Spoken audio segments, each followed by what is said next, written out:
How would you describe Marcus Rashford's performance in particular?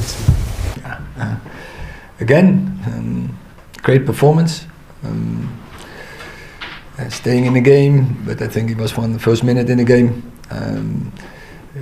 As a team, we dealt good with the setback, and I think Marcus was the one who goes in front and showed the convincement, showed the belief, good movement, good runs behind, taking players on, and I think he was 90 minutes a threat for the defending part of Everton.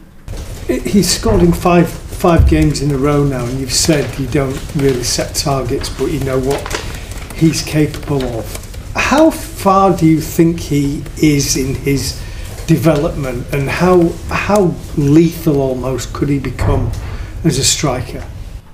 Yeah, you can never say what's in football. How can you measure it? But of course, as a striker, you measure goals, assists, and definitely today he had 2 assists and 1 goal. So it's great. He has fantastic skills, and we talked about the other day, a couple of days ago, when he has that mental stability, he can keep going. But that demands a lot. First from him, also from us, from a team, from an organization, to make sure we have the right environment and the right culture. But when he keeps focused like this, I'm sure he can keep this process going. Carl, Erik, Rashford's assist came from going on the outside and using his weaker foot. We understand you've been doing a lot of weaker foot training with Rashford, Shaw and others. Is this something you really want to work on across the squad? This is one part, and I can see some technical capabilities of the players where we're working on.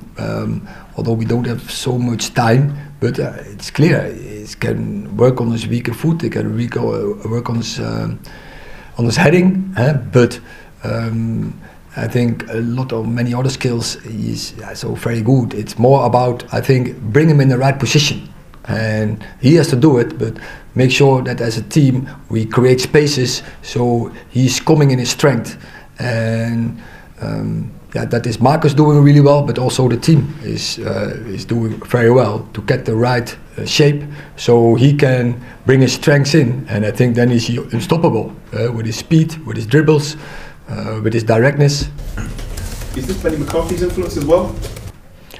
I think we have a good staff, and many staff members contributing to performances from the team and from individuals, and we do a lot with individuals, but we also do a lot with combinations, lines in the team, but the most important is the way of play, and the most important is that the players, that they cooperate, and the most important is that players challenge each other, and so to bring each other in the best positions. So there is a lot of work in it, but the most important is Marcus himself.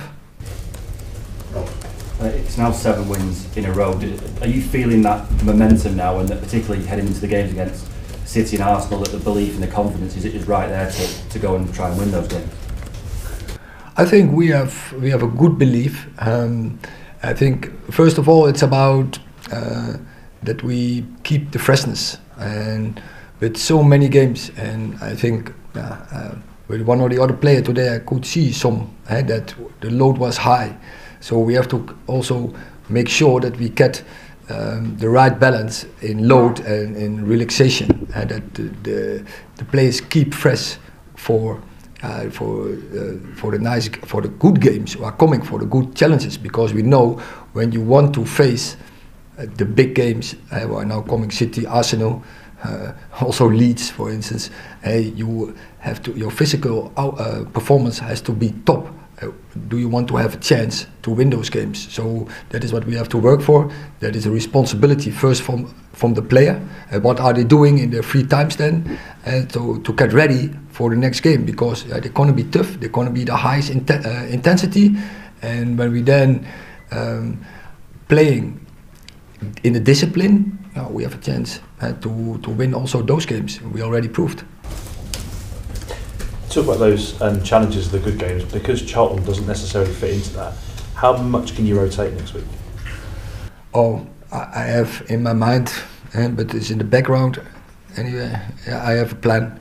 But first, I do sleep, go overnight, and then I will draw that plan, and then we go into the next game.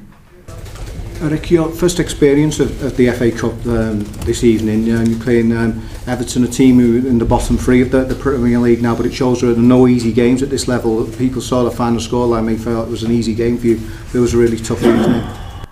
I think there are no easy games in the Premier League, and 10 days ago Everton performed really good in Manchester City, and so they draw.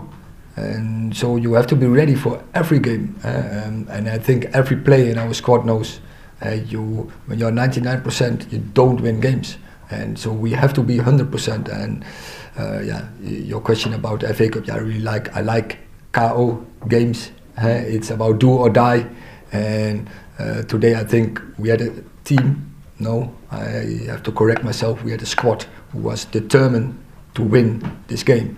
And so that was for me enjoyable to see once again that the winning attitude is coming and the winning attitude is there in this squad.